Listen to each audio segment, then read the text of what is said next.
राधे राधे कुंज बिहारी लाल की जय। कैसे हैं आप लोग? बहुत सारे विद्यार्थी हमसे प्रश्न करते हैं, गुरुजी हमें बताइए आखिर हम रिवीजन किस प्रकार कर सकते हैं। बहुत सारे बच्चों के मन में डाउट होता है, गुरुजी हमने प्रसंग पढ़ा, हमने श्लोक पढ़ा, लेकिन 2-4 दिन में ही सब कुछ भूल जाता है। ऐसा लगता है कि हमने कभी पढ़ा ही ना हो।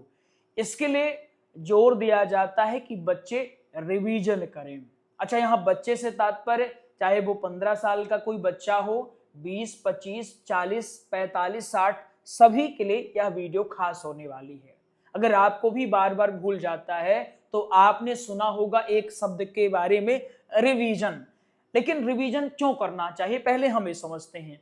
देखिए, रिवीजन का अर्थ होता है कि हमने जितना कुछ पढ़ा है उसको भूलने ना दें। जैसे आप जीवन भर पैसा कमाते हैं, फिर उस पैसे की कभी एफडी कर देते हैं, कभी उसको गोल्ड में लगा देते हैं, कभी प्रॉपर्टी में लगा देते हैं कि हमारा जो पैसा है कभी बिखरे ना, इधर उधर गायब ना होने पाए। इसी प्रकार पढ़ाई होती है। बहुत सरल शब्दों में आपको समझा रहे हैं। इसी प्रकार पढ़ाई होती है। कैसे पढ़ाई होती है? हमने पढ़ा, पूरे महीने पूरे साल जो पढ़ा वो हमारी पढ़ाई बेकार ना होने पाए, इसके लिए हम क्या करते हैं, बार बार रिवीजन करते रहते हैं। जैसे शरीर, अब रिवीजन की आवश्यकता क्यों पड़ती है? जैसे शरीर, मान लो आप, अगर आप 2 हफ्ते 3 हफ्ते स्नान न करो, सफाई न करो, तो शरीर कैसा होगा? खूब मैला हो जाएगा, गंदा हो जाएगा। इसी प्रकार रिवीजन अगर हम समय समय पर ना करें तो फिर क्या होगा?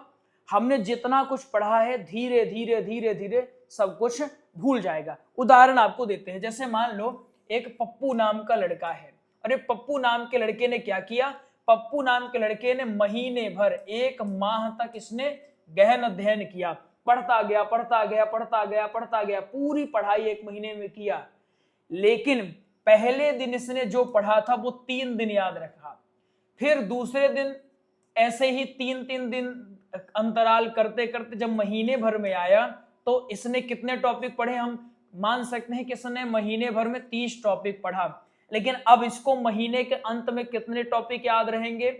केवल और केवल इसको 10 से लेकर के 15 तक औसतन या उससे भी कम याद रहेंगे अगर इसने रिवीजन नहीं किया। इसीलिए जोर दिया जाता है, हम भी अपने बच्चों को बार बार कहते हैं, चाहे ऑनलाइन वाले हों ऑफलाइन वाले हों, सभी को कहते हैं कि बेटा रिवीजन बहुत महत्वपूर्ण है। अच्छा, रिवीजन आप, यानी कि अगर आप कथा की तैयारी कर रहे हैं तो आपके लिए रिवीजन का मायना अलग हो जाता है। क्या मायना? अब समझो, आपका रिवीजन का स्तर 2 प्रकार का होगा।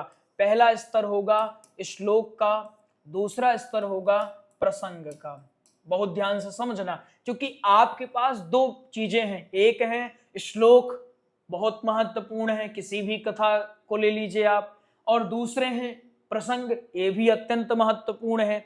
अब यहां पर आपको देखना होगा रिवीजन करने के पूर्व कि आपकी कमजोरी क्या है, आपका स्ट्रॉन्ग पॉइंट क्या है। अगर आपका स्ट्रॉन्ग पॉइंट ये है कि आप एक प्रसंग को 1-2 बार पढ़ने के बाद लंबे समय तक याद रख पाते हैं तो बढ़िया है। अगर आपका प्लस पॉइंट ये है कि आप एक श्लोक को 1-2 बार पढ़ने के बाद लंबे समय तक याद रख पाते हैं तो ये भी आपका एक प्लस पॉइंट है। हमें मान के चलते हैं कि अगर आपका प्लस पॉइंट ये है कि आपने प्रसंग पढ़ा और मान लिया कि हमने क्या, कौन सा, हमने प्रहलाद जी का प्रसंग पढ़ा, और इसको हम कितने समय तक, एक बार पढ़ने पर हम इसको कितने दिन तक याद रख सकते हैं? हम इसको मान चलते हैं 1 सप्ताह तक याद रख सकते हैं। श्लोक हम मानते हैं कि एक बार पढ़ने पर कितने दिन तक याद रख सकते हैं? केवल 2 दिन तक याद रख सकते हैं, इसके बाद हमको ये भूल जाता है। तो हमको फिर रिवीजन कैसे करना चाहिए?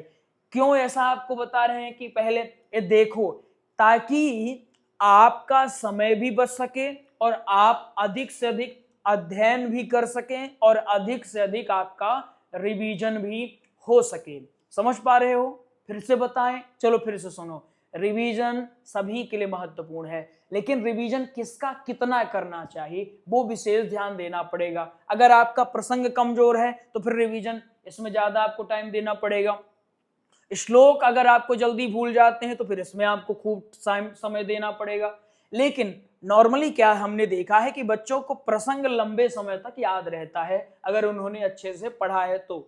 दिक्कत उनको श्लोकों को लेकर के होती है। तो आपको क्या करना चाहिए, अब यहां आप विस्तार से समझो। जैसे मान लो आपने सोमवार को क्या किया, आपने सोमवार को क्लास ली, ठीक है ना। आपने सोमवार को क्या ली, आपने सोमवार को क्लास ली और उस सोमवार की क्लास में आपने एक प्रसंग पढ़ा, ध्रुव चरित्र।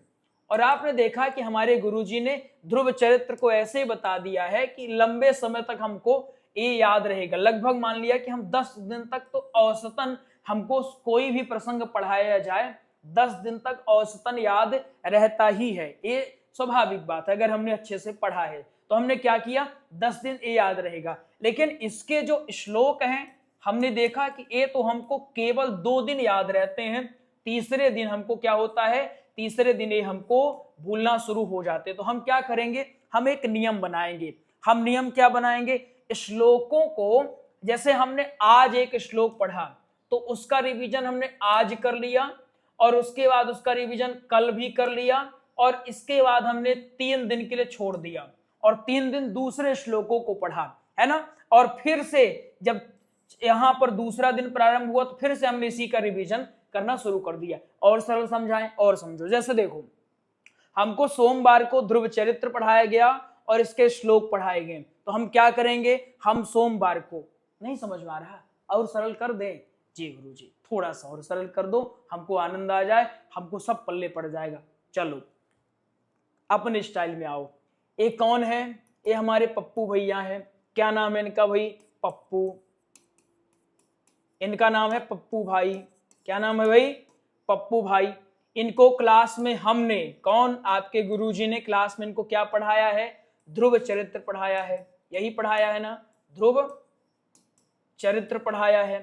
अब ध्रुव चरित्र पढ़ाया तो इनको क्या करना चाहिए, रिवीजन फिर कैसे करना चाहिए। ध्रुव चरित्र आज क्लास में इन्होंने पढ़ा है तो आज क्या करना चाहिए, आज प्रसंग भी इनको पढ़ना चाहिए और आज इनको श्लोक भी पढ़ना चाहिए, है ना। क्या करना चाहिए, आज प्रसंग भी पढ़ना चाहिए, आज श्लोक भी पढ़ना चाहिए। हम कल्पना करते हैं कि ध्रुव चरित्र हमने इनको 1 तारीख को, है ना, 1 तारीख को हमने इनको ध्रुव चरित्र पढ़ाया, तो 1 ही तारीख को इन्होंने पढ़ा और 1 ही तारीख को इन्होंने क्या किया, प्रसंग भी रिवाइज किया, श्लोक भी रिवाइज किया। आज रिवाइज ये रात में कर लेंगे, इसके बाद अब प्रसंग रिवाइज करने की आवश्यकता नहीं है। अब रिवाइज प्रसंग कब करें, अब तारीख इनकी कब आनी चाहिए, एक डेट इनको याद रखना चाहिए कि 1 तारीख को हमने पढ़ा है तो आने वाली 10 तारीख को हम क्या करेंगे, हम ध्रुव चरित्र का जो प्रसंग है उसको हम फिर से रिवाइज करेंगे। इस प्रकार रिवीजन करना है। 10 दिन का अंतराल है क्योंकि 10 दिन तक इनको याद रहेगा, उसके बाद थोड़ा थोड़ा भूलना शुरू हो जाएगा। तो एक बार ये क्या करेंगे, 10 दिन बाद ये फिर से नजर मार लेंगे, थोड़ा सा देख लेंगे। अब प्रसंग कब श्लोक कब करेंगे, श्लोक इनको चाहे कि 5 तारीख को, है ना, ये 5 तारीख को क्या करें, 5 तारीख को श्लोक भी एक बार पढ़ लें। इस प्रकार से इनको अभ्यास, सारे श्लोकों को अपनी तारीख नोट करो कि हमने ए वाला प्रसंग इस तारीख को पढ़ा है, ए वाला श्लोक इस तारीख को। तो हमको श्लोक 2 दिन में भूलता है तो आप 5 तारीख को ना करके आप इसको क्या कर लो, आप 3 तारीख कर लो। एक को आपने पढ़ा, एक को श्लोकों का रिवाइज भी किया और 2 गैप किया, 3 तारीख को आपने फिर से अभ्यास कर लिया। लेकिन प्रसंग हमको पता है कि हमको 10 दिन तक तो याद रह जाएंगे, उसके बाद थोड़ा थोड़ा भूलेंगे। तो क्या करेंगे, 1 तारीख को हमने रिवाइज किया, पढ़ा, लग रहा संशय आ रहा है तो बीच में 1 आध दिन हमने थोड़ा सा और नजर मार लिया। अगर ज्यादा ही आपको जल्दी भूल जा रहा है तो प्रसंगों को भी 5-5 दिन के अंतराल में रिवाइज करते रहो। ये होता है रिवीजन करने का, ये पहला तरीका। दूसरा तरीका जो लगभग सामान्यतः बच्चे प्रयोग करते हैं वो क्या करते हैं कि जैसे हमने क्या किया, हमने सोमवार से लेकर के शनिवार तक हमने क्या किया, सोमवार से शनिवार तक हमने अध्ययन किया, अध्ययन के साथ साथ हमने रिवीजन भी किया।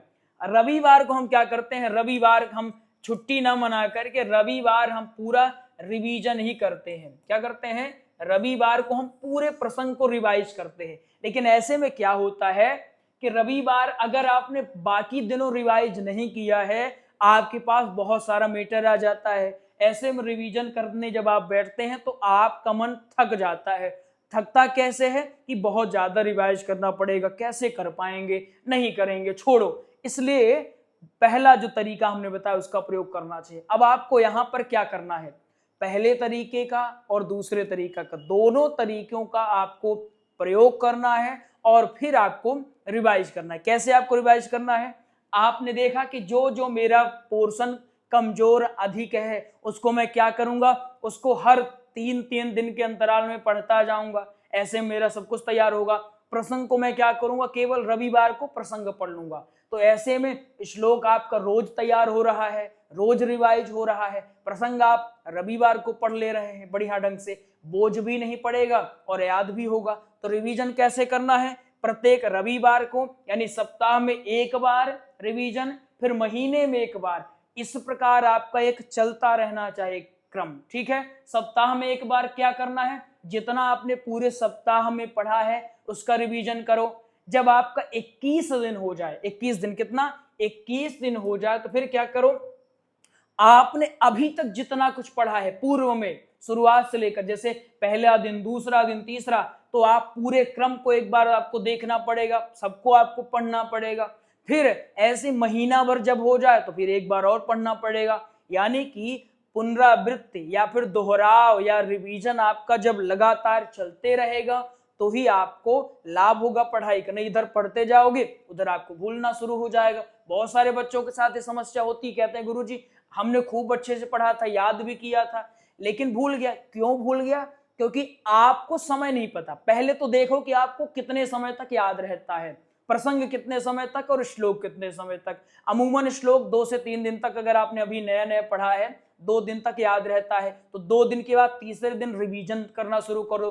प्रसंग लगभग 5 से 10 दिन तक याद आपको रह ही सकता है, तो आप उस अंतराल में पढ़ो। इस प्रकार रिवीजन करते जाओगे तो ज्यादा बोझ भी नहीं होगा और रिवीजन भी करते जाओगे। कई सारे प्रसंग हैं, उनके डेट करो कि हम इस तारीख को ये प्रसंग हम पढ़े थे, अब यही तारीख को हम अपना रिवाइज भी करेंगे, रिवीजन भी करते रहेंगे। और फिर एक दिन ऐसा बनाओ कि एकष्ठा आप रिवीजन करो। ऐसे में आपके पास बोझ भी नहीं होगा और लंबे समय तक आप चीजों को याद भी रख सकते हैं। पूर्ण विश्वास है आपको चीजें समझ में आ गई होंगी। न आए तो एक बार आप हमें कमेंट अवश्य करिएगा। आपको एक छोटी सी जानकारी देते हैं नोट्स के विषय में। ये भागवत कथा के सरलतम नोट्स हैं, इन्हें आप अपने घर पे मंगा सकते हैं और घर पे मंगाने के बाद इनका बढ़िया ढंग से अध्ययन करके आप बेहतरीन ढंग से कथाओं की तैयारी कर सकते हैं। इसके साथ साथ आप ऑनलाइन कक्षाओं में एडमिशन लेकर के भी सुंदर ढंग से कथाओं की तैयारी कर सकते हैं। इतनी कथाओं की तैयारी हमारे कुंज विहारी गुरुकुलम में करवाई जाती है। इसके साथ साथ और भी हमारे कुंज विहारी गुरुकुलम में नोट्स तैयार हैं, जैसे आप भजनामृत के नोट्स प्राप्त कर सकते हैं, हनुमंत कथा के नोट्स प्राप्त कर सकते हैं, राम कथा के नोट्स प्राप्त कर सकते हैं, शिव कथा के नोट्स प्राप्त कर सकते हैं। बहुत सारे नोट्स हैं, वीडियो के डिस्क्रिप्शन में आपको उनकी जानकारी मिल जाएगी। अगर आपको नोट्स प्राप्त करना होगा अथवा कक्षा में एडमिशन लेना होगा तो आप दिए गए नंबरों में संपर्क कर सकते हैं।